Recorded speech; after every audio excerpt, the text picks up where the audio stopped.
A beautiful tap on. That's excellent play to Stephen Stretch. He runs to half forward and kicks long. A beautiful long kick. Goal! What a great goal to Stretch. Browning takes the ball. A shocking kick straight into the arms of Stephen Stretch, who's been a fine player on the wing. He's been a wonderful acquisition, Stephen Stretch, to the Melbourne side in the last couple of seasons. He'll get a lot of votes in the Brownlow too. He is a top player, Stretch, as he kicks from the 55-metre mark. It's close. I think it was touched through. A very, very good drop punt, though, that by Stretch. It's forced through from behind. Scholes, who's played an excellent game. Spalding takes it on to Stretch. He bursts through the centre and puts a lovely kick down to the forward area. Touched up the hands. Williams comes through, the hand pass to Bayes. His kick, a high, floating one towards the centre, and Stretch, a beautiful mark.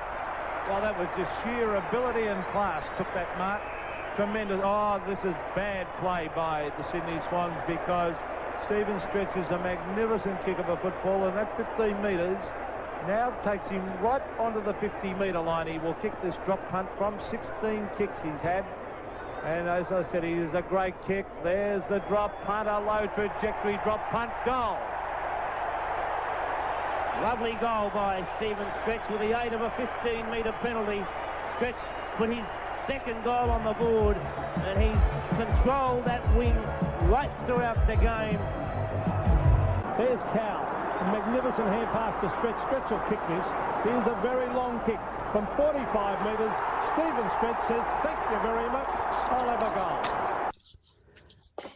Our guest tonight played 164 games in the red and blue and booted 71 goals. He loved to run down the wing, could fly high for a screamer, and was known to sink a long goal or two on the run. He was a club champion in just his second season, playing an integral part in Melbourne finally breaking its 23-year finals drought. He played state footy for South Australia and also happens to be the father of a modern-day Demon. Welcome to the Demonland podcast, Stephen Stretch. Thanks, Andy. Thanks for having me. Pleasure to be on. Not a problem. Stephen, when you came over to the Demons in 1986, you had already had a few seasons under your belt in the SANFL, effectively making you what we call today a mature age recruit. How did you find that transition from the SANFL to the VFL, and was it made easier by your experience over in SA? I think it was, Andy. Yeah, looking back at it now, it's I was fortunate to play 3 or 4 years in the SANFL over here in Adelaide. So you're right, the transition was made a little bit easier, and I think at the time, having 50 or 60 games under my belt really helped. So the transition was made a lot easier because of that, and I think in that first season, which John Northey was at the helm, he was backed me in and played me most weeks. I think I might have got spent a week in the seconds, but he gave me a lot of game time, and that I was 22 at the time. So as you said, it was almost like a mature age rookie, and I found it. It's never easy, I guess, at any particular stage, but it was welcomed very well by the club and the players and everyone at the club, and the transition was quite smooth. I wouldn't say seamless, but quite smooth. Your second year in the VFL saw you achieve some incredible milestones, both personal and at the team level. The D's broke a 23-year finals drought and almost made the granny. And you took out the 𝗍𝗶𝘀𝗁 Truscott Trophy for club champion. Yeah. Obviously a very special season on all fronts. Oh, absolutely, Jace. It was one that I sort of had to pinch myself at the end of the year. I guess you don't get involved in this sort of sport and this sort of religion that we play to win those individual accolades, but to certainly win the best and fairest. And I don't think I missed a game in that season. So I was very lucky, but more to the point, we entered the finals, as you said, for the first time in 23 or 24 years. So it was an exceptionally long season. The 20 rounds we had, or 18 rounds we had, plus finals. We had night games at the start of the year. It was a very long season, but very, very rewarding. And it was great to see the Melbourne faithful. Not that I had a lot of knowledge about Melbourne at that stage. It was only my second year, but to see the success over that year and what eventuated at the end of the year was just fantastic for the club. And I guess we're all trying to repeat that now, aren't we? We'd love to see the boys get back to that sort of level, but certainly days that I'll never forget, and not just 1987, but the years after that too were very good. Yep. We spoke with 𝗟𝗀𝘀𝘁 a few weeks ago and got his perspective of the 87 preliminary final. What are your memories of that fateful day?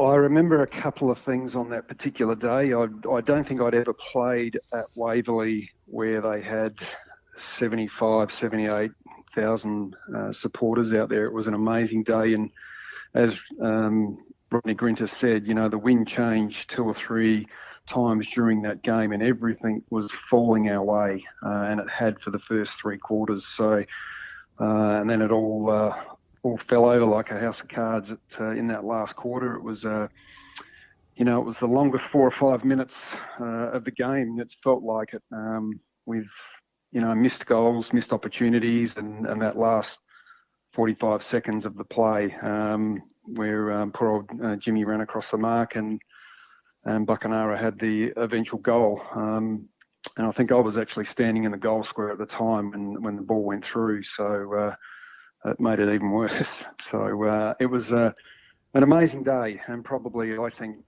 and you guys would be able to reflect on this, it's probably one of the most amazing prelim finals of all time. So we were just on the wrong side of the ledger, unfortunately.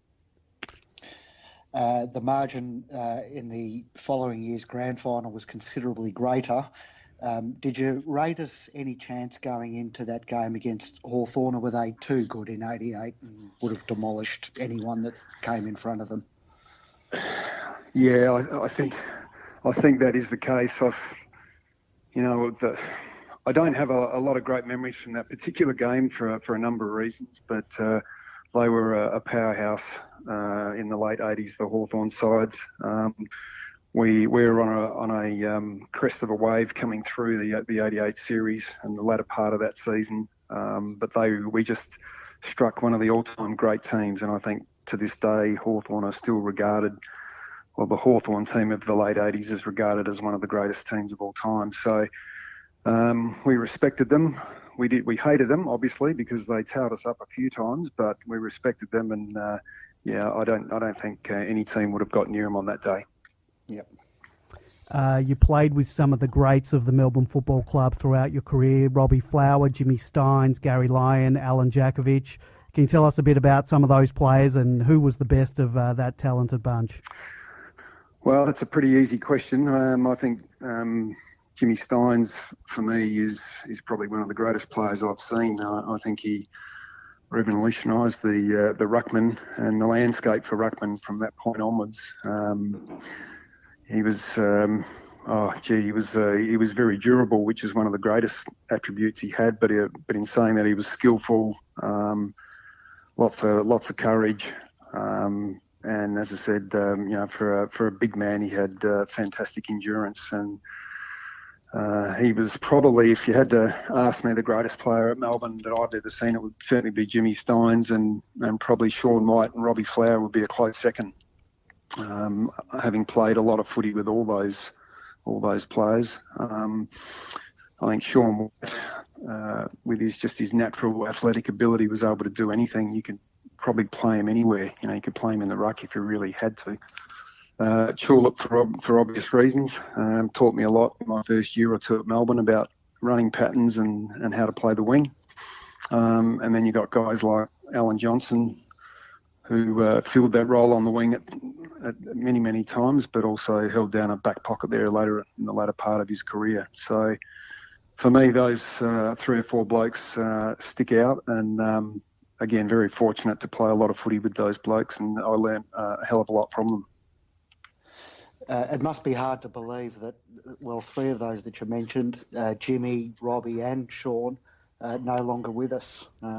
Some of your closest teammates, I suppose. Yep. Very, very difficult. I remember Robbie's funeral clearly, because it was Billy's first official function as a player of the Melbourne Footy Club. He got got drafted as a father-son, which a number of years ago was 5 or 6 weeks before the actual national draft. So he took up position in Melbourne, and that was one of the first functions. And so in one sense, I was elated and very happy that he was, landed at a club that he actually loves. But very, very sad that Melbourne had lost one of their favourite sons in Robbie. So very, very sad day. But again, it makes it all more enjoyable that I had the opportunity not only to meet him and become a good friend, but also play alongside him. Yep. You were coached for most of your career by John Northey, who moulded a young team into a group that could take it up to the likes of Carlton and Hawthorn of that era. What are your memories of Swooper as a coach? Very much still a cult figure among us supporters. Yeah, look, I love Swoop. I still stay in touch with him to this day, even if it's only just a few emails. But he welcomed me with open arms when I first got to the club. He had this uncanny ability to get the best out of his players and get his players up for not just the big games, but any game. He had a great ability to communicate on all different levels to different players, and he always found the right time to be able, to be critical and aggressive and in his presence at the club. So I loved him. But I played a lot of games, so I think if you perhaps ask players that were on the cusp and weren't getting game, they may not have liked him as much. But I just think he was able to extract the best ability out of all the players that he coached. And I think if you ask many players who played under him, I think he would certainly be right up there with coaches that have influenced many players' careers, and that's certainly the case with me. You were lucky enough to play in an era where we still had state representative football playing for South Australia. How much of an honour was that call up, and do you think the AFL should bring that back at some stage? Yeah, it was a very big honour. People often say to me, which are the best games or the greatest games you've played in, and apart from that 87 series, the final series, the state games I hold very close to my heart. I only played 4 or 5, I think it was, and they were big games. The games against Victoria at Footy Park and a couple over at the MCG we played absolutely stick in my memory to this day. And it would be fantastic if they could reinvent the state footy and get everyone's involvement and inclusion back into it. A lot easier said than done, I think. Yeah. But I'm not sure what the formula is to do that. But it's very hard these days. The players are getting paid a lot more money. They've got their own responsibilities. With training and playing with their own clubs. I'm not sure I've got the answer for you guys, but I'd love to see it come back. And I think most people who came through the 80s or 70s, 80s and 90s would love to see that football come back again. It was hard, intense, a great rivalry which has been seen to be successful for many, many years. So, it would be nice. Yep. You spoke just before about Billy coming to Melbourne under the father-son rule. There's actually a nomination by Adelaide, which was matched by the D's. Obviously, you would have been happy for him to be on any AFL list, but how important was it for you and for him that he ended up in red and blue? Oh, look, I think it was very important, not just for his football ability. I mean, the easy decision would have been for him or Melbourne not to match the Adelaide Crows pick and for him to stay in Adelaide and be comfortable over here. I think more from a development perspective, I think it was a fantastic move for him. Admittedly, he'd only been out of school for a week or two at that stage, but since he could walk and hold a footy and kick a footy, we were taking him to the Melbourne games when we lived in Melbourne, and he was hooked. So, for a young kid, these days, just to get the opportunity to play is a great honour. But to play for a club that his dad played a few games at, and for a club that he supported all through his junior years, I think it was amazing. And, we've got a lot to thank the Melbourne Football Club for picking him up. I mean, obviously he deserved his position and at the time. And we were over the moon that he got the opportunity to move to Melbourne and play for the Mighty D's. I believe Billy kicked a goal with his first kick in AFL footy. Can you describe your emotions of the day, and in particular with that goal? Yeah, it was a big day. Obviously, we had a phone call from the footy club that he was, I think, on the Tuesday or the Wednesday he was going to play. So we had time to get some close friends and family over there. So there would have been 15 or 20 of us, and we were sitting up at the first level at the punt road end. And yeah, it was a little bit of a blur because we were just happy that he was out there playing. We couldn't really believe it, to be honest. And he came off the bench, and I think Jeremy Howell got the footy, and Billy had cut inside, and he was playing on the wing, and Jeremy hit him up, and he was about 35, 40 metres out, and all of a sudden 20 of us just stood up in our seats, and we struggled to see right over the other side of the ground, but we actually were able to see it on the big screen, and it was just an amazing feeling. So I actually wanted him to stay out on the ground, but as they do these days, they kick a goal and they're off in a heartbeat. I don't get that. Yeah, amazing experience, and certainly a highlight of any kid's career when they kick a goal with their first kick. So yeah, needless to say, we went out and had a few drinks and celebrated that night. Absolutely.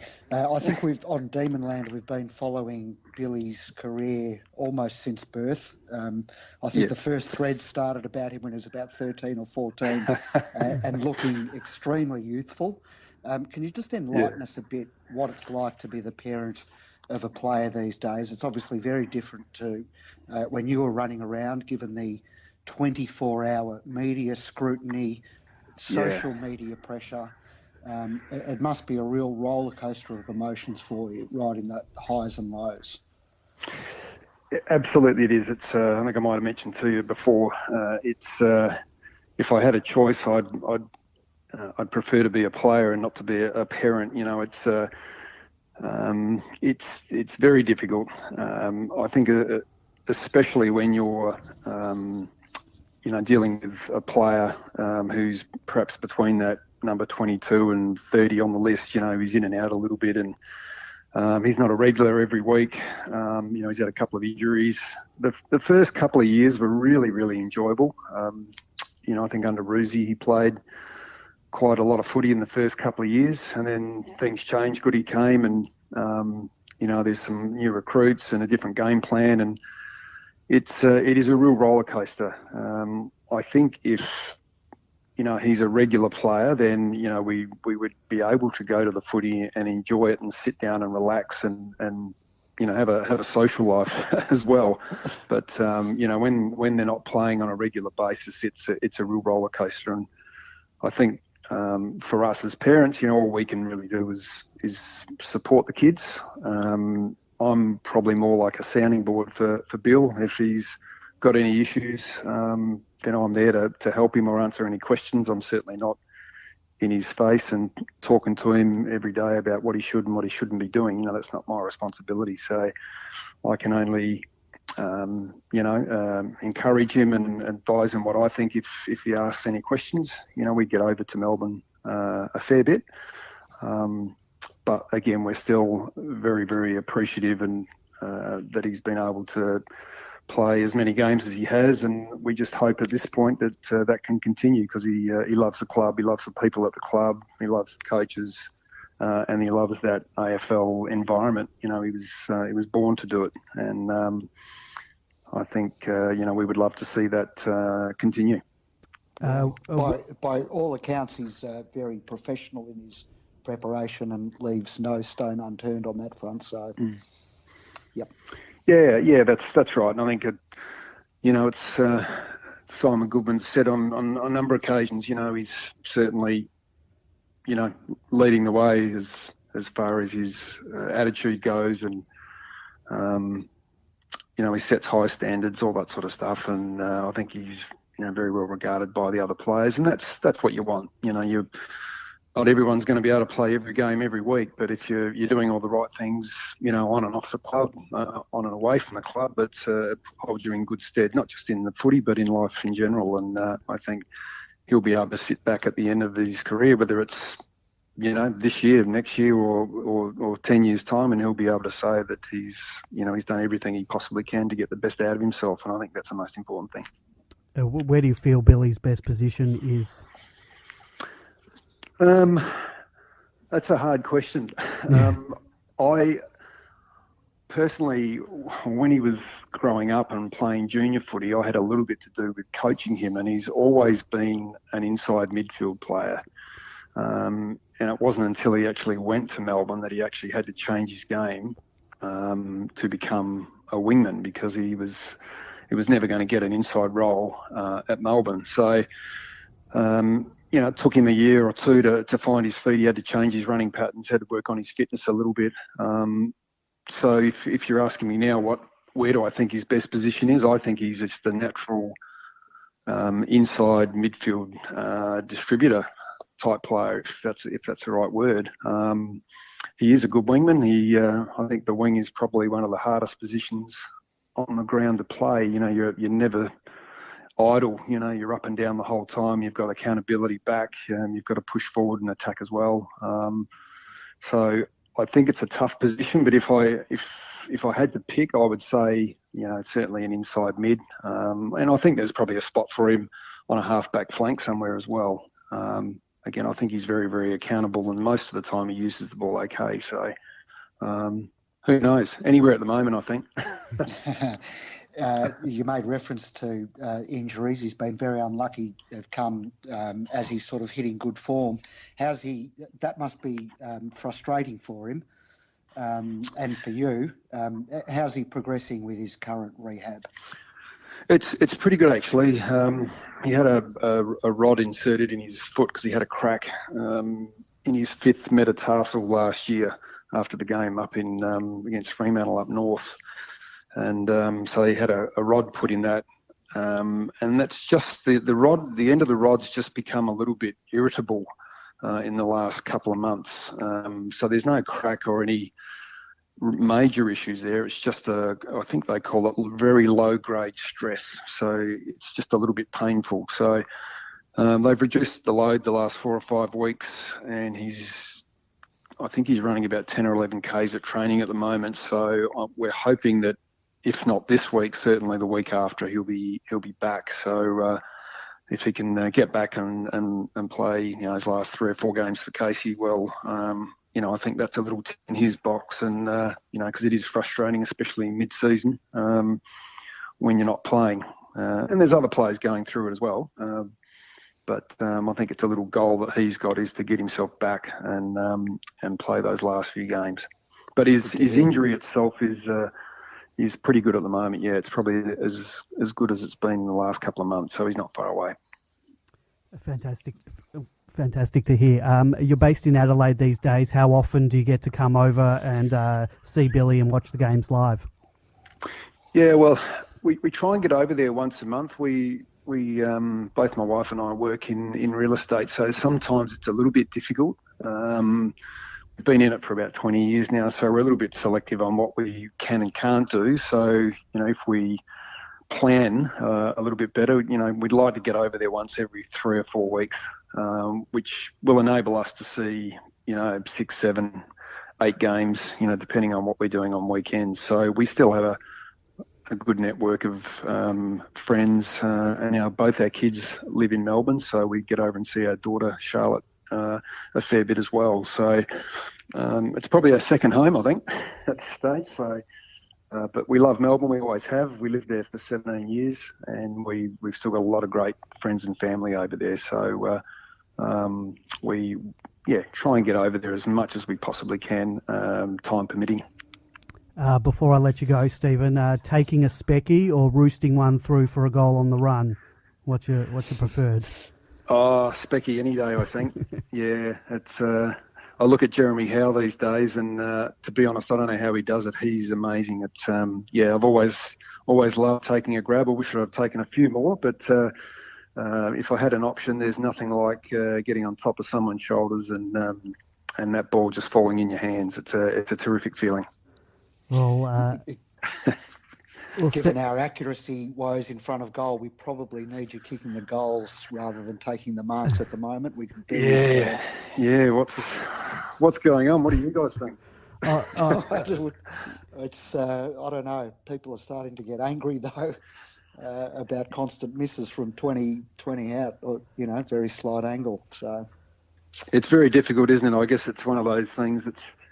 I don't think unless you're involved in the inner sanctum, it's really hard. It's there's obviously something's not right there. I don't think it's any one area that they need to work on. Obviously, goal kicking would help, but I don't know. It doesn't seem like they've got the balance right. They seem to have it right from time to time, and then things don't go to plan. So they've got all those surgeries they had pre-season, which probably play a little bit of a part in it. I think there were 15 players that had surgeries from memory. Yeah. That can't be good. And your top 5 or 6 players, some of those players have been out of form. It's just sort of snowballed a little bit. But, I think the list is good. I think the list is okay. Obviously they'll make some changes at the end of the year, but we've just got to have faith that Simon Goodwin and the coaches know what they're doing, and I'm sure they do.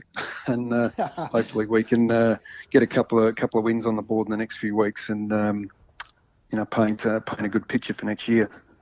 Yeah, Stephen, I want to thank you for taking the time to chat with us tonight. It was a pleasure watching you play, taking speckies right in front of us in the red seats, dashing down the wing at the G and thumping through goals on the run from 50. You were a big part of the team that brought the D's back in finals contention, and we're all following your son Billy on his journey, and hopefully he can get back on the park and help the current D's in their hunt for September action in the future. Thank you very much, Stephen.